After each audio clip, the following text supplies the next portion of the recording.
कल पेपर है, कुछ किया हो तो सर कुछ बता दो कि चलें। अच्छा, क्यों तुम कल नहीं आए थे? क्यों, बीमार हो गए हो? ये बोल रहा था कि वो ऐसे बोल रहा था कि ना सर से बोलना कि ऐसे ही नहीं आया। हाँ क्या? चलो, क्या पढ़ा था हमने लास्ट?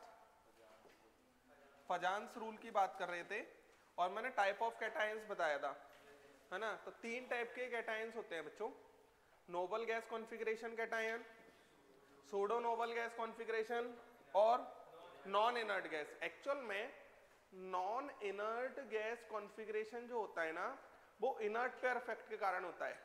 बात समझ में आया? अब ये इनर्ट पेयर इफेक्ट होता क्या है, चलो थोड़ा सा बता देता हूं मैं। देखो इधर, इनर्ट पेयर इफेक्ट, ठीक है, इनर्ट पेयर। अच्छा, नाम से ही देखो कई सारे तो फिनोमेना नाम से ही फील आती है। इनर्ट पेयर मतलब कोई पेयर ऑफ इलेक्ट्रॉन इनर्ट हो जाता होगा, बॉन्डिंग नहीं कर पाता होगा, that is inert pair effect. Simple सी बात है। अब ये कहां पर लगने वाला है? 13th group, 13th group, 14th group, 13th group, 14th group और मेनली 15th ग्रुप। इन 3 की बात करनी है हमको, ठीक है ना। अब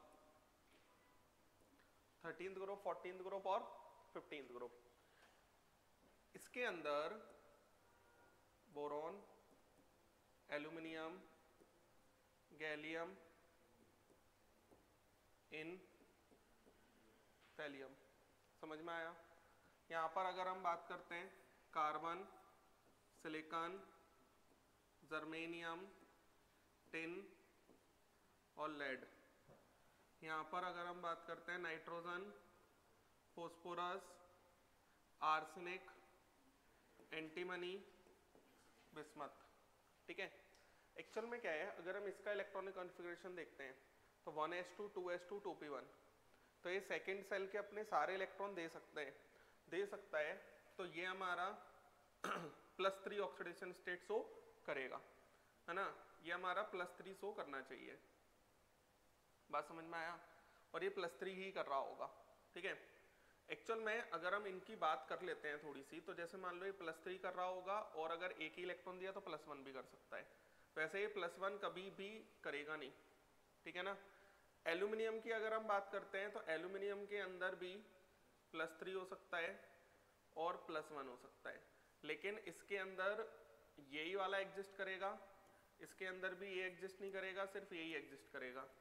यहाँ पर भी अगर हम बात करते हैं तो एक +3 होगा और एक +1 होगा।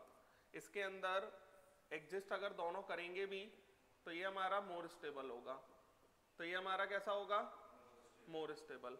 अगर हम इंडियम से भी बात करेंगे तो एक +3 होगा, एक +1 होगा और ये +3 वाला मोर स्टेबल। क्लियर है? और अगर हम बात करते हैं थैलियम, तो थैलियम के अंदर +3 और +1 दोनों होंगे, लेकिन लास्ट एलिमेंट के अंदर +1 मोर स्टेबल होगा। ऐसा क्यों हुआ? ऐसा इसलिए हो रहा है क्योंकि ये 5th पीरियड है, ये 6th पीरियड है। यहाँ पर पुअर शिल्डिंग हो गई होगी 4s सबसेल इलेक्ट्रॉन की, तो इसका जो इलेक्ट्रॉनिक कॉन्फ़िगरेशन होगा वो 6s2 6p1 होगा। पुअर शिल्डिंग हो गई होगी तो जेड इफेक्टिव काफी बढ़ जाएगा। एस न्यूक्लियस के पास होता है तो जेड इफेक्टिव इतना बढ़ जाएगा कि एस वाले इलेक्ट्रॉन को इतना पकड़ के रखेगा कि आसानी से देगा ही नहीं। आसानी से नहीं देगा तो +1 वाला ही दे पाएगा, +3 हो ही नहीं पाएगा। समझे? That is inert pair. तो इनर्ट पेयर मेनली ये कहता है कि जब आप 13th ग्रुप में या 14th में या 15th में, इवन 16th में जब आप डाउन द ग्रुप जाते हो तो लोअर ऑक्सीडेशन स्टेट का स्टेबिलिटी बढ़ रहा होता है और हायर ऑक्सीडेशन स्टेट का स्टेबिलिटी घट रहा होता है। लेकिन अगर हम मोर स्टेबल की बात करते हैं कि लोअर वाला मोर स्टेबल सिर्फ किसके लिए होगा? लास्ट वाले के लिए। बाकी सबके लिए तो हायर वाला ही मोर स्टेबल होगा। समझे? इसी तरीके से अगर मैं यहां पे बात करूं, ये +4 होगा, ये +2 होगा, ये +4 होगा, ये +2 होगा, यहां पर ये +4 होगा और ये +2 होगा। ये हमारा +4 है, ये हमारा +2 है, ये हमारा +4 है, ये हमारा +2 है। इनमें सब में हायर वाला ही ज़्यादा स्टेबल होगा, लेकिन लेड में ये ज़्यादा स्टेबल होगा। फिर से 6s2 6p2 due to poor shielding से 2 इलेक्ट्रॉन ये निकल पाएंगे, ये इलेक्ट्रॉन निकल ही नहीं पाएंगे, ये इलेक्ट्रॉन निकल ही नहीं पाएंगे। कोई तकलीफ है आपको, समझ पा रहे हैं? That is inert pair effect. तो यहां पर भी अगर हम बात करेंगे तो +5 है, ये +3 है, +5 है, +3 है, +5 है, +3 है, +5 है, +3 है, +5 है और +3 है। तो यहाँ पर हायर वाला ज़्यादा स्टेबल होगा और ये लोअर वाला मोर स्टेबल होगा, क्योंकि ये 6s2 6p3 6s2 6p3 में ये चला जाएगा, ये नहीं जा पाएगा, बस ये कहानी है। तो मैं यहाँ पर इन तीनों ग्रुप्स के लिए ये कह सकता हूँ, जब आप ऊपर से नीचे आ रहे हो तो stability of lower oxidation state increases. अब ये कई बार ऑक्सीजन के साथ कंबाइन करके दे देगा, बताओ स्टेबिलिटी, तो वो इनर्ट पेयर इफेक्ट से ही दी जाएगी। कभी भी 13, 14, 15 ग्रुप आए और कुछ ऑक्सीजन वगैरह देके स्टेबिलिटी पूछे तो ऐसे ही समझना है। समझ में आया? लेकिन हाँ, लेस स्टेबल ऑक्सीडेशन स्टेट सिर्फ होगा लास्ट वाले के लिए ही, मोर स्टेबल। समझ में आया? इसमें अभी बहुत सारे क्वेश्चंस बनेंगे। इसमें अभी क्वेश्चन ऐसे भी बनेंगे कि इसके अंदर ऑक्सीडाइजिंग एजेंट और रिड्यूसिंग एजेंट, जैसे लेड है, लेड +4 में मान लो है, तो वो तुरंत किस में जाना चाहेगा? +2 में। तो खुद रिड्यूस हो गया तो किसका काम करेगा? ऑक्सीडाइजिंग एजेंट का। तो लेड कभी भी अगर आपको +4 दिख गया तो वो ऑक्सीडाइजिंग एजेंट का काम कर रहा होगा। ऐसे करके क्वेश्चन बनेंगे। समझ में आ रहा है? तो stability of lower oxidation state increases, और मैं यहां पर चलो यहीं लिख देते हैं, stability of higher oxidation state decreases. लेकिन ये more stable lower oxidation state सिर्फ लास्ट वाला होगा। बात समझ में आ रहा है? जैसे कि मान लो मेरे पास लिखा हुआ है CO2, ठीक है, SiO2, GeO2, SnO2, PbO2, इसकी स्टेबिलिटी पूछी गई मेरे से। तो ये +4 है, +4 है तो +4 की stability down the group decrease होगी। हाँ, अगर मेरे से CO, SiO, GeO, SnO, PbO इसकी स्टेबिलिटी पूछी जाएगी तो डाउन द ग्रुप इंक्रीज होगी। ऐसे ही बाकी के ग्रुप्स के लिए होगा। समझ गए? लेकिन मोर स्टेबल ऑक्सीडेशन स्टेट सिर्फ कौन सा होगा? 6th पीरियड वाला एलिमेंट, जो लोअर ऑक्सीडेशन स्टेट में ज्यादा स्टेबल होगा। समझ पा रहे हैं? लिखें ये जल्दी से।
चल बढ़िया तरीके से पेपर दो आप लोग, है ना।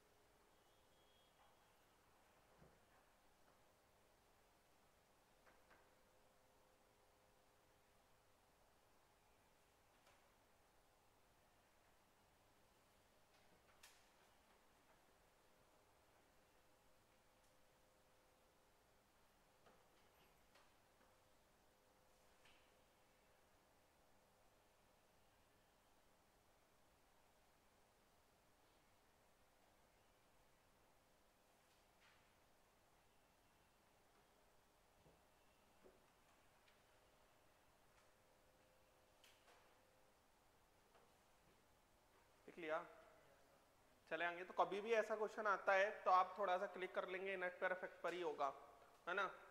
नेक्स्ट, अब हम वापस आते हैं फजान्स रूल पर। फजान्स रूल में ये कहा गया था कि 3 टाइप के कैटायंस हैं। फजान्स रूल के अंदर 2 बातें करनी है हमको, एक तो कैटायंस की पोलराइजिंग पावर और एक एनायंस की पोलराइजेबिलिटी। कैटायंस की पोलराइजिंग पावर और एक एनायंस की पोलराइजेबिलिटी, यही 2 बातें करनी है। तो यहां पर एक लाइन लिखो बच्चों, लिखें pseudo noble gas, pseudo noble gas, pseudo noble gas, pseudo noble gas and non inert gas configuration cation, pseudo noble gas and non-inert gas configuration cation, non-inert gas configuration cation has more phi value,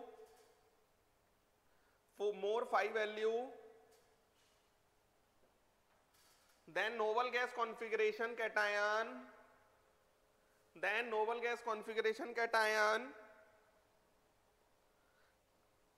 with 8 electron in valence shell, irrespective of charge and size, except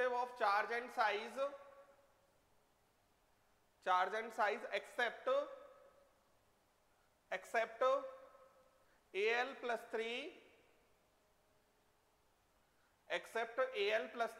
and Be plus 2 cation, except Al plus 3 and Be plus 2 cation, except Al plus 3 and Be plus 2 cation। बच्चों समझना क्या कहा मैंने। सबसे पहले तो याद कर लो pseudo noble gas configuration cation कौन कौन से होंगे, zinc cadmium mercury, copper silver gold, copper +1 silver +1 gold +1, ठीक है, समझ में आ रहा है ना। और नॉन इनर्ट गैस वाले इनर्ट पेयर इफेक्ट के कारण, अब तो मैंने इनर्ट पेयर इफेक्ट भी सिखा दिया, थैलियम +1 लेड +2 और बिस्मथ +3, समझ में आया। ये हमारे non inert gas configuration. Basic logic क्या है, सूडो नोबल गैस के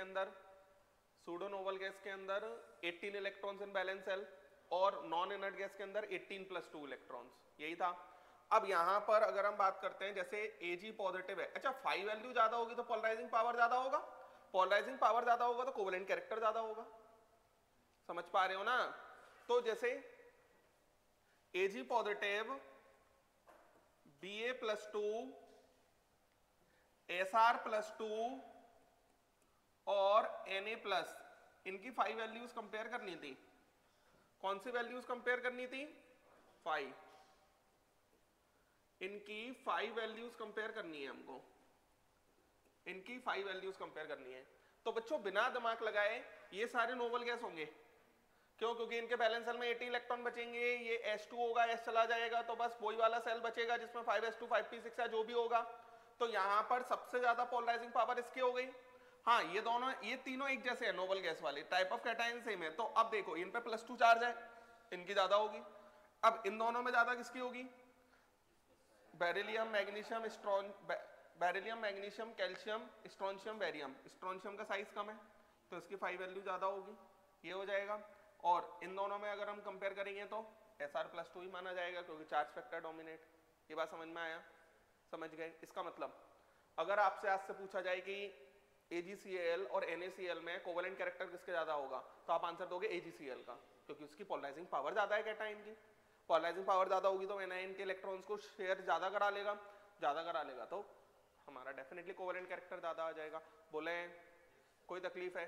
जैसे इसमें और क्वेश्चंस की बात करते हैं, तो यहां पर जैसे मान लो Cu प्लस कैल्शियम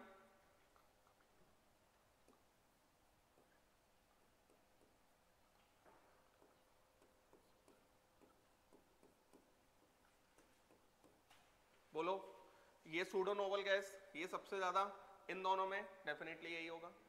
क्लियर है? समझ गए? इन देखो पहले आपके पास कैटायन आए करे तो आप टाइप ऑफ कैटायन देखा करो। अब कैटायन अगर सेम आ जाए तो 5 वैल्यू देख लो। फिर कैटायन सेम नहीं है तो सूडो वाले का और नॉन इनर्ट वाले का ज्यादा ही होगा। समझ में आ रहा है क्या कह रहा हूं मैं?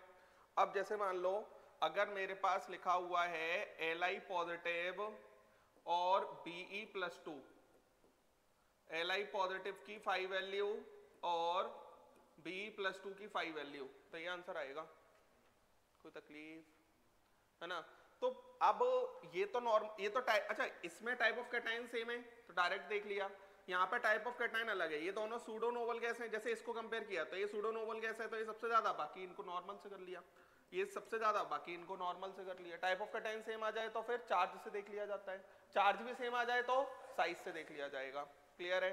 अब जैसे मान लो मेरे पास लिखा है Li पॉजिटिव, ठीक है, डायगोनल रिलेशनशिप वाले Li पॉजिटिव और Mg+2 डायगोनल रिलेशनशिप शो करते हैं, है ना, और Al+3 और Be+2 ये दोनों भी डायगोनल रिलेशनशिप शो करेंगे। ये सारे टाइप ऑफ कैटायन तो सेम ही है। पता है आपको बच्चों कि जो डायगोनल रिलेशनशिप होता है ना, वो डायगोनल रिलेशनशिप इसलिए ही शो करते हैं एलिमेंट्स क्योंकि इनकी 5 वैल्यू सेम होती है। समझ गए? मतलब लिथियम और मैग्नीशियम का 5 वैल्यू ये होगा। आप याद करो जब मैंने आयनिक रेडियाई सिखाया होगा तो इन दोनों का साइज लगभग सेम बोला होगा, है ना। यहां पर ये ऑर्डर होता है। ये बात समझ गए? समझ गए क्या कहा मैंने? समझ गए? पूरे एस ब्लॉक में जितने भी आयन्स हैं वो फ्लोरीन के साथ कौन सा बॉन्ड बनाते हैं? आयनिक।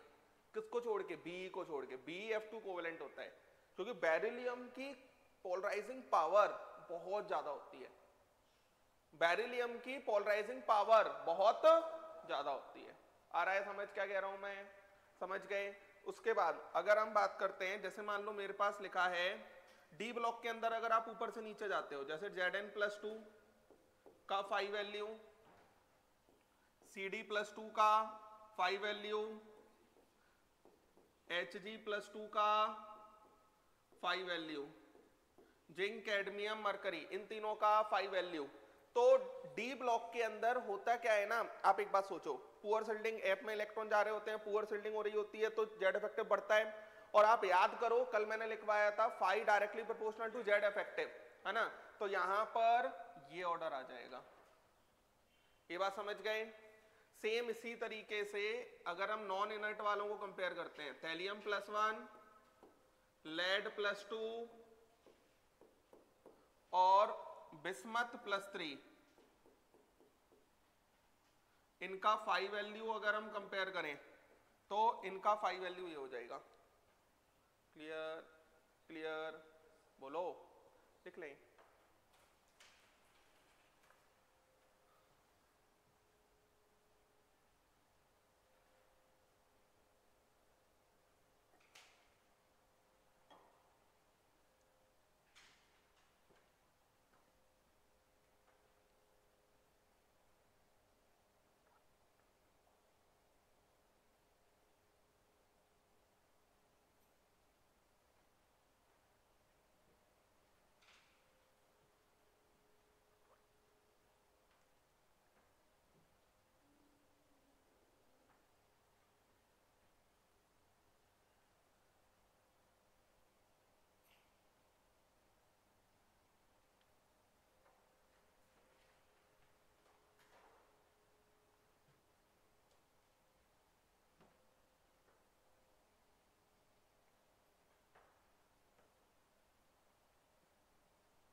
लिख लिया।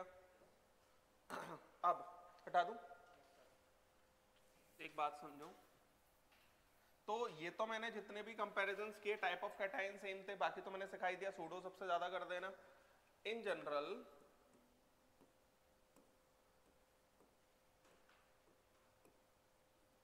सबसे ज्यादा होता है सूडो नोबल गैस कैटायन की 5 वैल्यू। उसके बाद होता है पार्शियली फिल्ड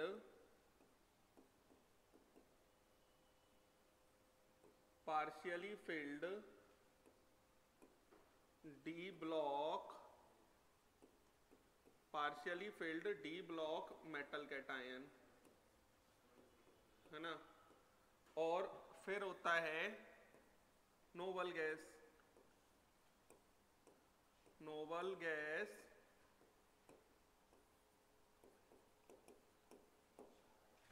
क्लियर है। ये आपको जनरल ऑर्डर याद रखना है। सारे सूडो नोबल गैसेज हैं तो डी ब्लॉक है तो डाउन द ग्रुप इंक्रीज होगा। पार्शियली फिल्ड के अंदर जैसे मान लो डी ऐसे लिखा है, एक कैटायन D5 है, एक कैटायन D6 है, एक कैटायन D7 है, एक कैटायन D8 है। इनकी जो 5 वैल्यूज होंगी वो हमारी ऐसे होंगी। जेड इफेक्टिव बढ़ेगा उसके अकॉर्डिंग बढ़ा दो। समझ में आया? लिख लेंगे। कुछ जगह पर फील करना थोड़ा टफ है फजांस रूल को, समझ में आ रहा है ना।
चलें, अब देखें जरा। ये हमारी कहानी बन रही है, ठीक है ना। नेक्स्ट लिखो application of Fajans rule.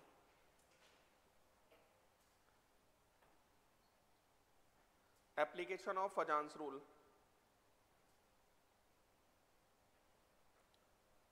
Application of Fajans rule लिखो। इसमें पहला relative covalent character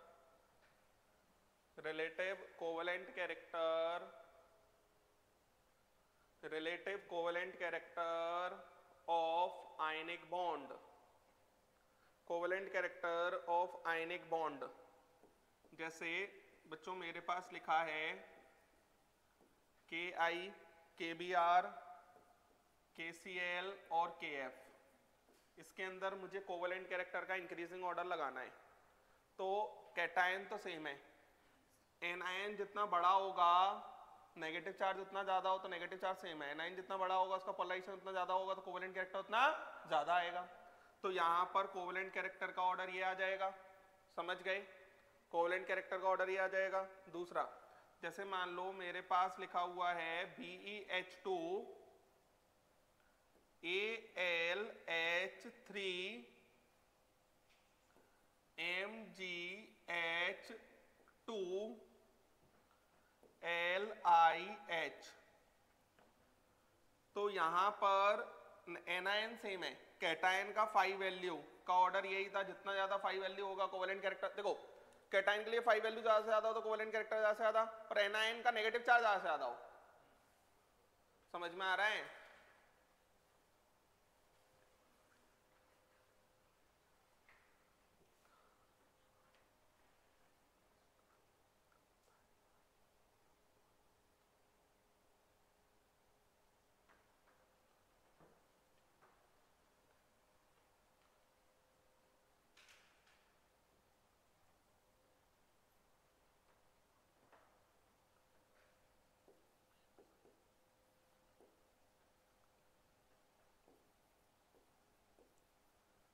AgCl, NaCl, KCl,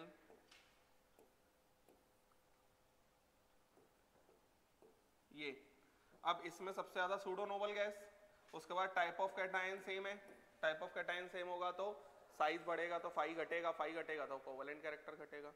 समझे? अरे बोलो, जैसे BeF2 MgF2 CaF2 SrF2 और BaF2, तो यहां पर क्या आ जाएगा? ये आएगा। क्लियर है? समझ गए ना?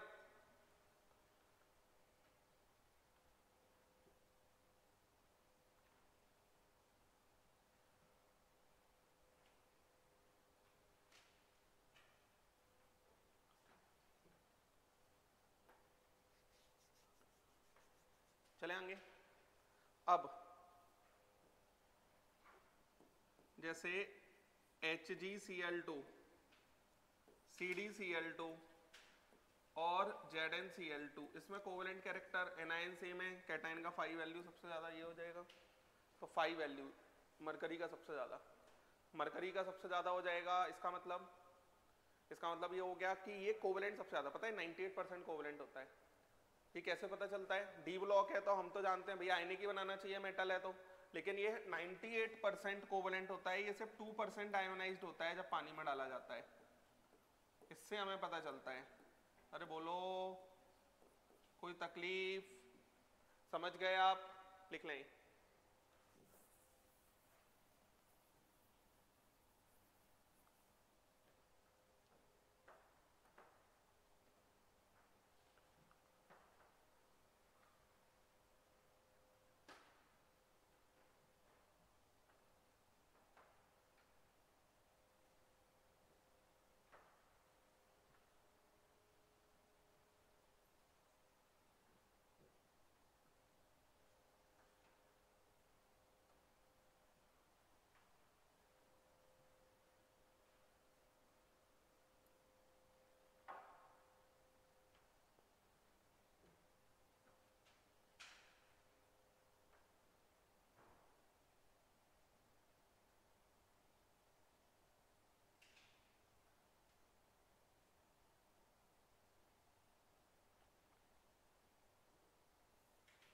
आगे चले क्या?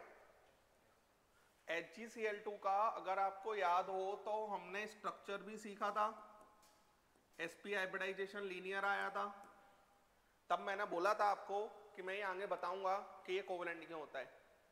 डी ब्लॉक है ना, डी ब्लॉक है तो आयनिक होना चाहिए, लेकिन ये कौन सा होता है? Covalent, due to high 5 value. समझ में आया? कोवेलेंट कैरेक्टर इसलिए ज्यादा हो जाता है। लिख लें। जैसे मेरे पास लिखा हुआ है NH3 H2O HF, NH3 H2O और HF, क्या होगा? इसके अंदर देखो ये पॉजिटिव चार्ज, तो कैटायन तो सेम है, ये -3, ये -2, ये -1, ये सबसे बड़ा होगा, सबसे ज्यादा पोलराइजेशन इसी का होगा, तो कोवेलेंट कैरेक्टर सबसे ज्यादा आएगा इसके अंदर। समझ गए? तो आपको यही देखना है, कैटायन है तो टाइप ऑफ कैटायन से देख लो, इस तरीके से ही क्वेश्चंस किए जाएंगे। जैसे BiCl3, PbCl2, TlCl, ये सब नॉन इनर्ट गैस कॉन्फ़िगरेशन होगा। नॉन इनर्ट गैस कॉन्फ़िगरेशन होगा तो ये ऑर्डर आ जाएगा। 5 वैल्यू सिखाया मैंने आपको।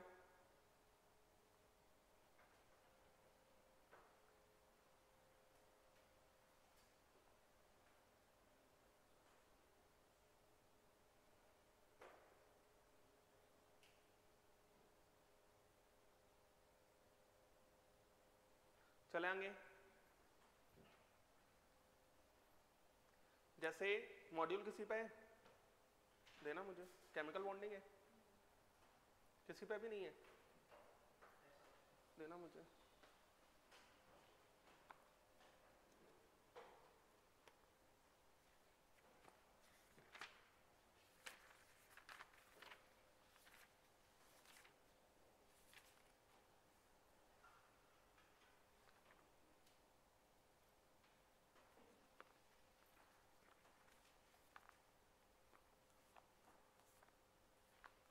क्वेश्चन लिखो,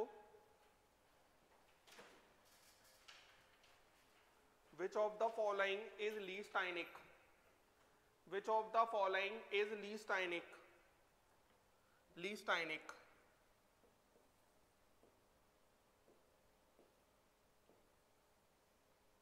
BaCl2, KCl, CaCl2,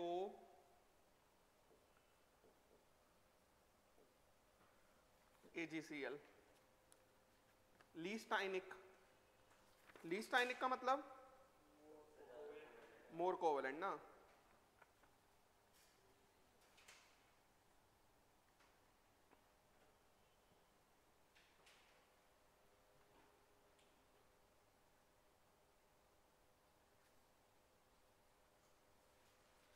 बताओ AgCl समझ में आया। एक इसमें सब सूडो नोबल गैस हैं, सॉरी सब नोबल गैस हैं, ये सूडो नोबल गैस है, तो यही आंसर हो जाएगा। एक और अच्छा क्वेश्चन है, इंक्रीजिंग आयनिक कैरेक्टर बताना है। लिख लो क्वेश्चन ऐसे करके लिख लो, increasing ionic character, increasing ionic character. Options दिए हैं उसने, ClF3, N2,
दिमाग लगा के आंसर देना है।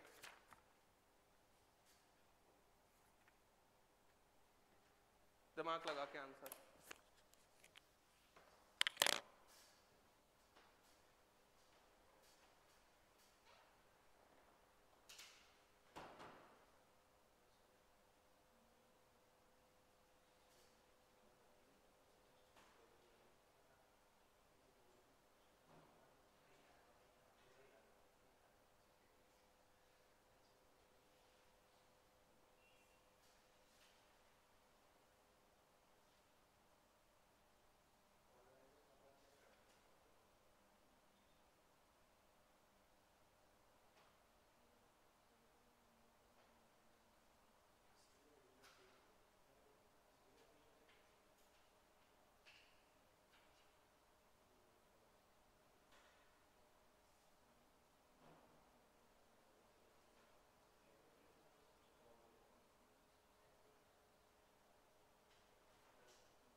कौन सा ऑप्शन आना चाहिए?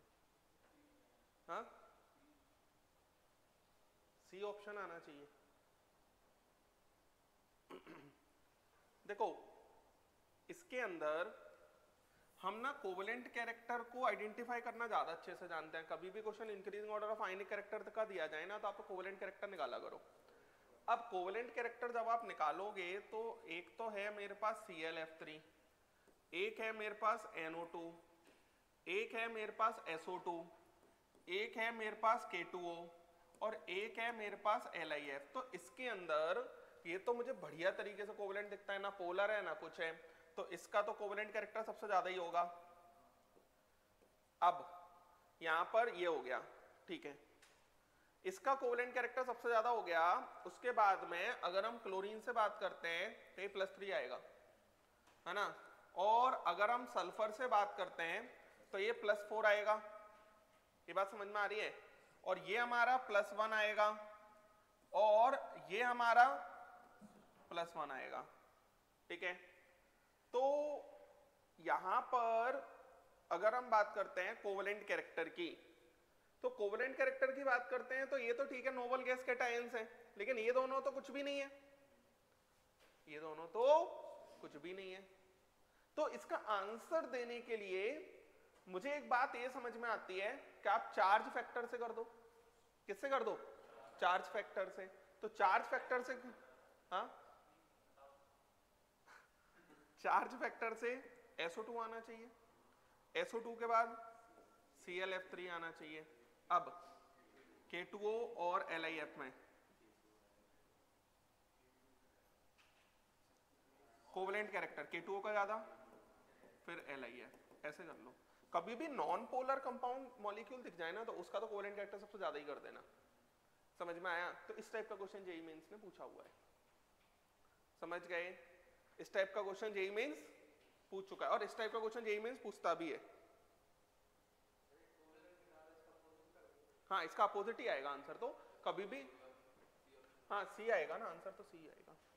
क्लियर है? कभी भी आयनिक कैरेक्टर पूछा जाए तो आप कोवेलेंट कैरेक्टर ही निकाला करो। कभी भी आयनिक कैरेक्टर पूछा जाए तो आप कोवेलेंट कैरेक्टर ही निकालें।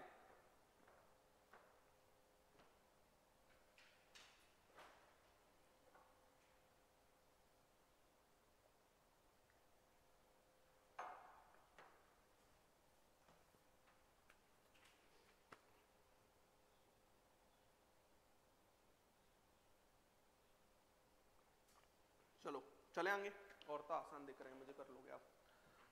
जैसे मान लो सेम एलिमेंट है, सेम एलिमेंट पर अगर पॉजिटिव चार्ज बढ़ रहा है तो आप फाई की वैल्यू भी बढ़ा देना। समझ में आया? सेम एलिमेंट पर अगर पॉजिटिव चार्ज बढ़ रहा है तो आप फाई की वैल्यू भी बढ़ा देना। क्लियर है? लिख लें।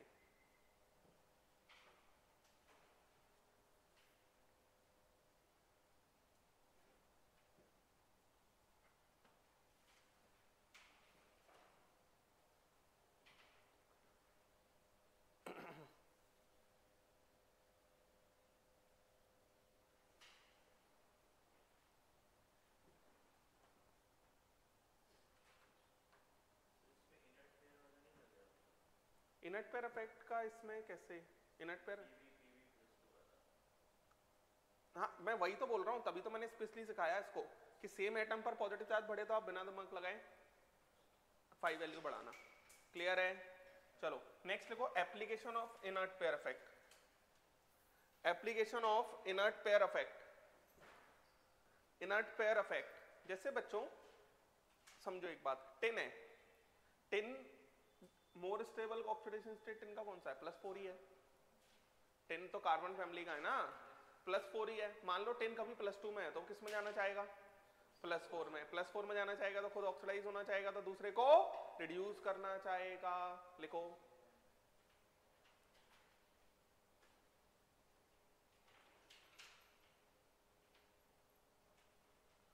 tin compounds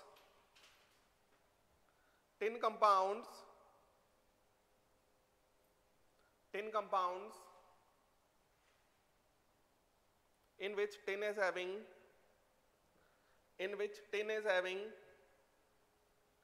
+2 oxidation state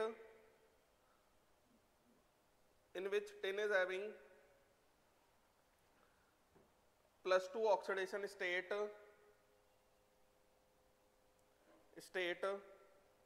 has a strong tendency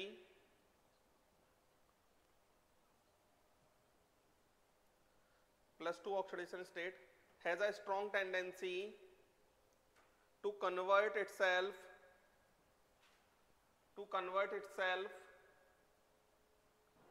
into +4 oxidation state in this way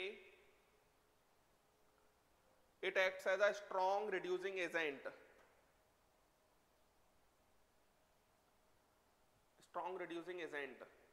example लिखो SnCl2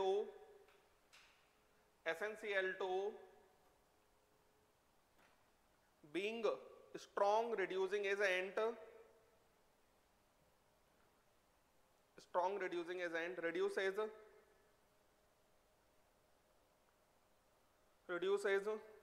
metal cation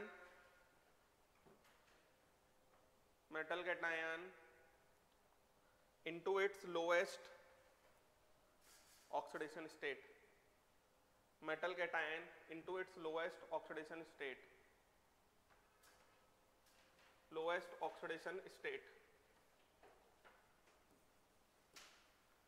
जैसे SnCl2 है, इसका रिएक्शन HgCl2 के साथ किया, इसका रिएक्शन HgCl2 के साथ करेंगे तो ये है हमारा यहाँ पर +2 और ये है हमारा यहाँ पर +2, ठीक है। तो ये ऑक्सीडाइज हो जाएगा SnCl4 में और ये रिड्यूस हो जाएगा, पहले हुआ Hg2Cl2 में और HgCl2 फिर से हमारा SnCl2 के साथ रिएक्शन करके ये हमारा मरकरी है ना ग्रे प्रेसिपिटेट टाइप बना देगा और प्लस खुद हमारा ऑक्सीडाइज हो जाएगा किसमें SnCl4 में। क्लियर है, समझ गए ना। जैसे SnCl2 है, ये बहुत पूछा जाएगा, ये वाला रिएक्शन बहुत पूछा जाएगा। अब ये रिएक्शन को पूछा कैसे जाएगा, SnCl2 and HgCl2 can't be placed in a same beaker, एक साथ रख दिया तो रिएक्शन कर जाएंगे ना, इस टाइप के क्वेश्चन बनते हैं। क्लियर है, जैसे SnCl2 है, इसका रिएक्शन आपने BiCl3 के साथ किया तो यहां पर ये बन जाएगा SnCl4 प्लस बिस्मथ। क्लियर है, समझ गए। सिर्फ इनर्ट पेयर इफेक्ट से लास्ट एलिमेंट ही तो lower oxidation state more stable होता है और किसी का थोड़ी। यहाँ stability of lower oxidation state increases down the group होता है, ये बात सही है, लेकिन लास्ट एलिमेंट ही मोर स्टेबल होता है लोअर ऑक्सीडेशन, बाकी तो हायर में ही जाना चाहते हैं, जिसमें वो मोर स्टेबल होगा उसी में जाना चाहेगा। क्लियर है क्या कह रहा हूं मैं, लिखें ये जल्दी से।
चलेंगे। अब लेड के लिए ये कहानी उल्टी चलेगी, लिखो lead compound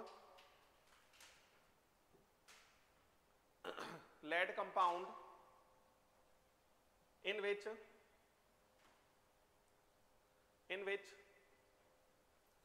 lead is having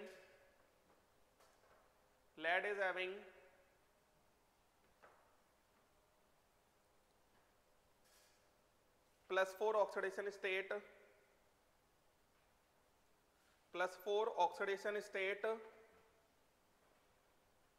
+4 oxidation state has a strong tendency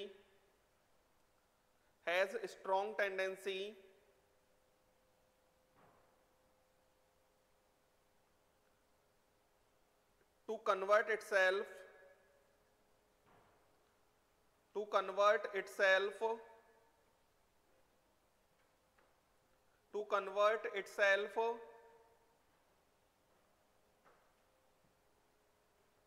into more stable +2 oxidation state.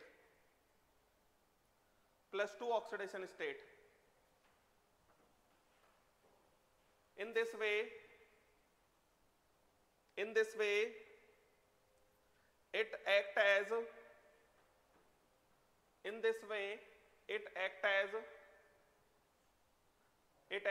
strong oxidizing agent.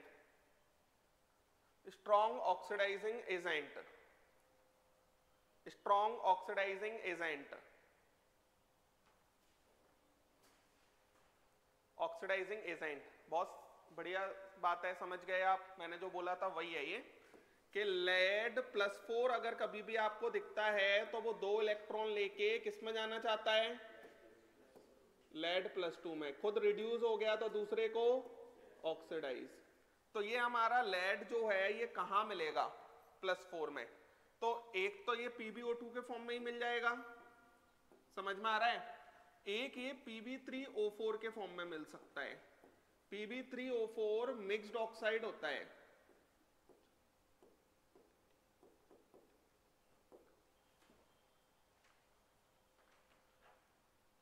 Mixed oxide. तो ये मिक्स्ड ऑक्साइड ऐसा होता है बच्चों, 2PbO + PbO2। क्लियर है। तो मिक्स्ड ऑक्साइड मतलब एक से ज्यादा टाइप की ऑक्साइड मिली हुई है। अच्छा, पता कैसे चलेगा, ऑक्सीडेशन स्टेट निकालो, फ्रैक्शन में आएगा। तो 2 टाइप की चीजें हो गई ना। कभी भी आपसे ऐसे पूछा जाए तो ये थोड़ा सा बातें आप याद रखें तो क्वेश्चन हो जाएंगे आपके। समझ में आया क्या कहा मैंने, लिखाइए।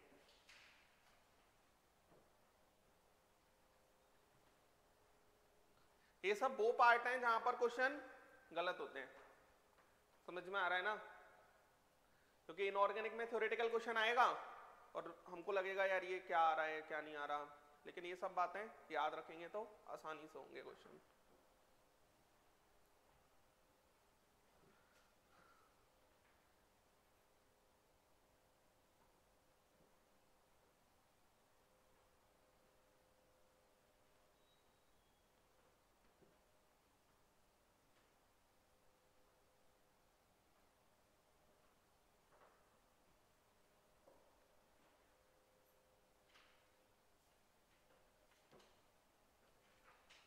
चलें, बोलो।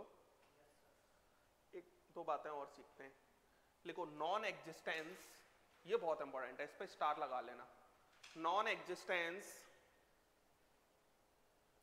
Of few metal iodide compounds, non existence of few metal iodide compounds.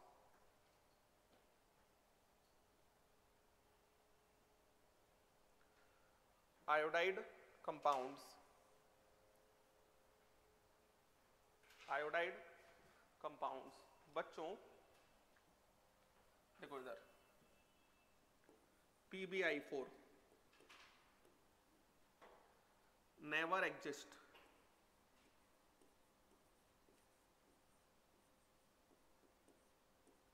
क्यों नेवर एग्जिस्ट? लेड +4 है, आयोडीन -1 है, ये +2 में जाना चाहता है, तो ये हो गया स्ट्रॉन्ग ऑक्सीडाइजिंग एजेंट। और ये I- I2 में जाना चाहता है, खुद ऑक्सीडाइज होना चाहता है, तो ये स्ट्रॉन्ग रिड्यूसिंग एजेंट। क्लियर है। तो ये डिस्प्रपोर्शनेट हो जाता है, सॉरी डिस्प्रपोर्शनेट नहीं, गलत बोल रहा हूँ। ये हमारा टूट जाएगा, ये एग्जिस्ट ही नहीं करेगा। जैसे ही बना होगा ये PbI2 + I2 में टूट जाएगा। देख लो, ये रिड्यूस हो गया, ये ऑक्सीडाइज हो गया, डेट इज येलो PPT। समझ गए। तो ये एग्जिस्ट ही नहीं करेगा PbI4, क्योंकि दोनों अपोजिट काम बढ़िया करेंगे, दोनों मिलके टूट के खत्म हो जाएंगे, दोनों एक दूसरे को सेटिस्फाई कर रहे होंगे, ऐसा समझ सकते हैं। क्लियर है, समझ गए। अब हाँ, ऐसी चीजों को हम इंट्रामोलिकुलर रिडॉक्स भी कह सकते हैं। एक ही अभी रिडॉक्स में सिखाऊंगा ये बात मैं, एक ही मॉलिक्यूल से एक के अंदर जो दो एलिमेंट्स हैं वो एक ऑक्सीडाइज एक reduce, that is intramolecular redox. आया? अब देखो इसी तरीके से FeI3 भी एग्जिस्ट नहीं करता, इसी तरीके से CuI2 ये भी एग्जिस्ट नहीं करेगा। समझ में आ रहा है? और बच्चों जैसे मान लो थैलियम ट्राई आयोडाइड है, तो थैलियम ट्राई आयोडाइड थैलियम +3, बैगन आलू गाजर इन थैला, तो यहां पर थैलियम +1 मोर स्टेबल होता है, तो ये थैलियम +3 नेगेटिव एग्जिस्ट नहीं करेगा, वही thallium strong oxidizing reducing agent वाला ही। हाँ लेकिन थैलियम जो है, thallium TlI3 thallium +1 plus I3 negative triiodide के फॉर्म में एग्जिस्ट कर जाएगा। समझ गए? और ये जो ट्राई आयोडाइड होता है ना, ये ट्राई आयोडाइड ऐसे होता है, ये ट्राई आयोडाइड में इस तरीके से कोऑर्डिनेट बॉन्ड हो रहा होता है। क्लियर? लिखें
समझ पा रहे हैं? कोई तकलीफ है आपको? आ रहा है ना समझ? नेक्स्ट, अब यहां पर इसी तरीके से बिस्मत है, तो बिस्मत में BiI5 एग्जिस्ट नहीं करेगा, BiI3 ये एग्जिस्ट कर जाता है। ठीक है ना? क्योंकि बिस्मत में +5 लेस स्टेबल है ना, +3 तो काफी स्टेबल है due to inert pair effect.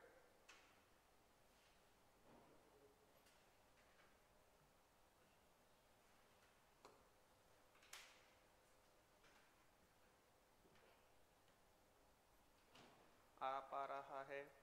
चले आएंगे नेक्स्ट। तो ये हुआ हमारा इनर्ट पेयर इफेक्ट की बात, हटा दूं।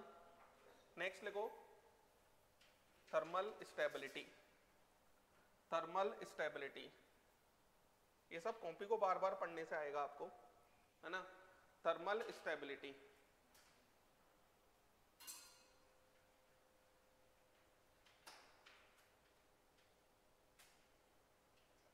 अब थर्मल स्टेबिलिटी की अगर हम बात करते हैं तो थर्मल स्टेबिलिटी का कैसे क्या होता है, जैसे हम आयनिक कंपाउंड्स को ही कंपेयर कर रहे होंगे, ठीक है ना? तो आयनिक कंपाउंड्स की ही थर्मल स्टेबिलिटी की बात हो रही होगी। तो थर्मल स्टेबिलिटी का मतलब ये होता है कौन हीट से आसानी से नहीं टूट रहा होगा या आसानी से चेंज नहीं हो रहा होगा, दैट इज थर्मल स्टेबिलिटी, है ना? तो थर्मल, अब आयनिक कंपाउंड और कोवेलेंट कंपाउंड में कंपेयर करें तो आयनिक कंपाउंड की ज्यादा होगी, क्योंकि आयनिक में अट्रैक्शन ज्यादा होता है, प्योर पॉजिटिव नेगेटिव होते हैं। लेकिन अगर आयनिक कंपाउंड को कोवेलेंट सॉलिड से हम करेंगे तो कोवेलेंट सॉलिड मतलब SiO2, SiC कार्बोरेंडम, समझ में आ रहा है? ग्रेफाइट, डायमंड, इनके साथ करेंगे तो डेफिनेटली कोवेलेंट सॉलिड ज्यादा हो जाएगा।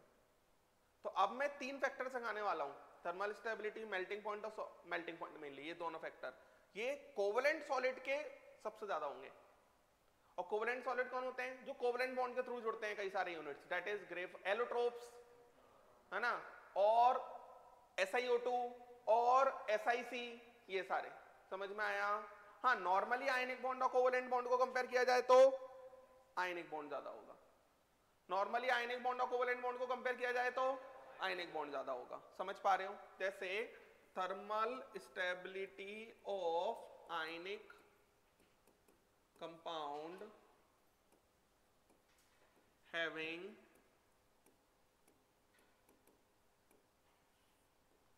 mono atomic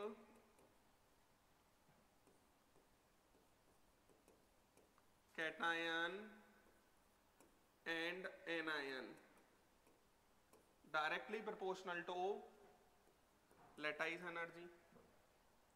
और लैटाइस एनर्जी को तो बहुत अच्छे से जानते हैं हम। लैटाइस एनर्जी को तो बहुत अच्छे से कैसे जानते हैं? Charge of cation, charge of anion upon में radius of cation plus radius of anion. समझ गए? समझ गए? तो यहां पर जैसे मान लो मेरे को मोनो एटॉमिक समझते हो, एक एटम से कैटायन बनाओ और एक एटम से एनायन बनाओ। समझ में आ रहा है ना? समझ गए आप क्या कह रहा हूं मैं? तो यहां पर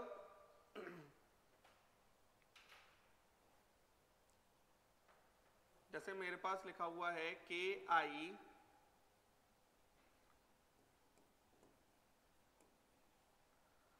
KBr KCl और KF, एक एटम का कैटायन, एक एटम का एनायन, एक एटम का कैटायन, एक एटम का एनायन, क्या होगा?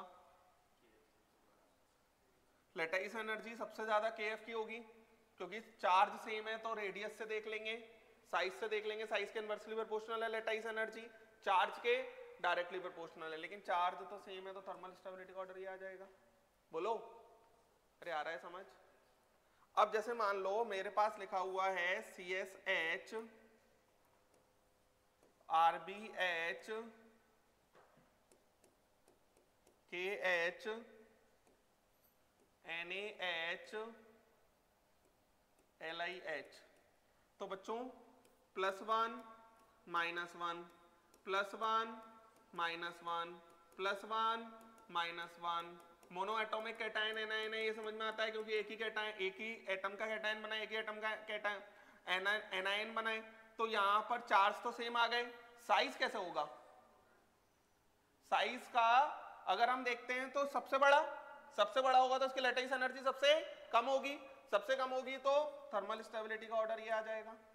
अच्छा, लॉजिकली भी ठीक है ना?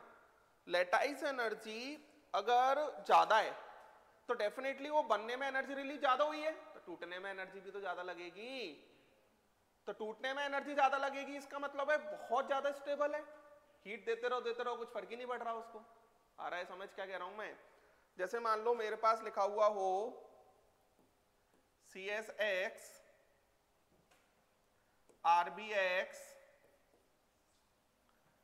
KX NaX LiX, तो +1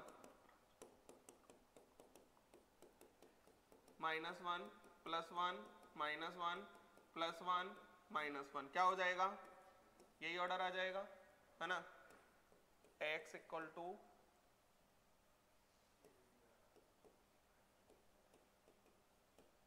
लिख लें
कि आयनिक कंपाउंड और कोवलेंट कंपाउंड में किसकी थर्मल स्टेबिलिटी ज्यादा होगी?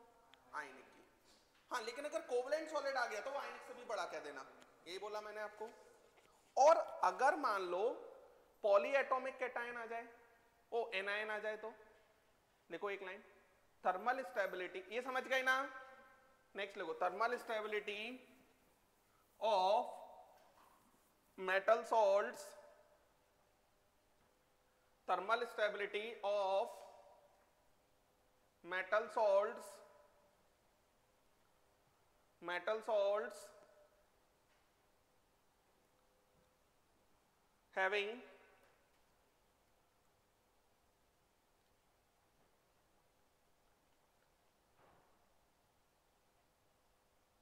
polyatomic anion। पॉलीएटॉमिक एनाइन के एग्जांपल्स में CO3 डाइनेगेटिव, SO4 डाइनेगेटिव, समझ पा रहे हो है ना, C2O4 डाइनेगेटिव, NO3 नेगेटिव, मतलब एक से ज्यादा एटम से मिलके एनायन बनाओ। इनवर्सली प्रोपोर्शनल टू, इसमें 5 value of metal cation, value of metal cation proportional to 5 value of metal cation. कोई तकलीफ आपको? Inversely proportional to 5 value of metal cation. आप आ रहा है समझ? और 5 वैल्यू निकालना तो हमको बहुत अच्छे से आता है। तो आज से अगर आपसे थर्मल स्टेबिलिटी पूछा जाए तो आप कैसे करेंगे? अगर आपसे थर्मल स्टेबिलिटी पूछा जाए तो पहले ये देखो मोनो एटॉमिक कैटायन है, एनायन है, या फिर जो कैटायन एनायन है, कैटायन तो जनरली मोनो एटॉमिक ही होगा, लेकिन एनायन मोनो एटॉमिक है या पॉली एटॉमिक है ये देखना पड़ेगा। जैसे कि मान लो मेरे को दिया, मेरे पास लिखा है Li2CO3, Na2CO3, K2CO3, Rb2CO3 और CH2CO3, क्या होगा? इसके अंदर पॉलीएटॉमिक एनायन है, 5 वैल्यू सब, 4 सबका सेम है कैटायंस का, 5 वैल्यू सबसे ज्यादा इसकी होगी क्योंकि साइज छोटा है ना इसका।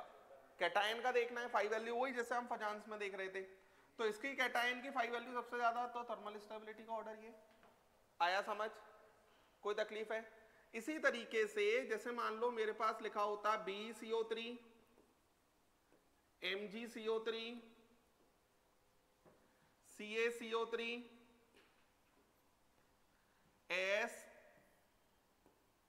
SrCO3, BaCO3, क्या होगा? यही ऑर्डर आ जाएगा। समझ गए? तो पॉलीएटॉमिक एनायन में तो डाउन द ग्रुप इंक्रीज ही होगा सेम ग्रुप के लिए, चाहे एल्कलाइन मेटल ले लो या एल्कलाइन अर्थ मेटल ले लो। क्यों? 5 वैल्यू। अरे बोलो, आया समझ? क्योंकि 5 वैल्यू डाउन द ग्रुप क्या हो रही होगी? बढ़ रही होगी, वो घट रही होगी, सबसे ज्यादा इसी की होगी, साइज बढ़ेगा ना, तो 5 वैल्यू क्या होगी?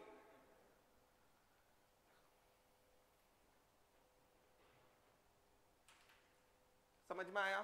ठीक है, इतना रखते हैं, है ना? अब आप कल पेपर दो, पूरा कॉपी पढ़ के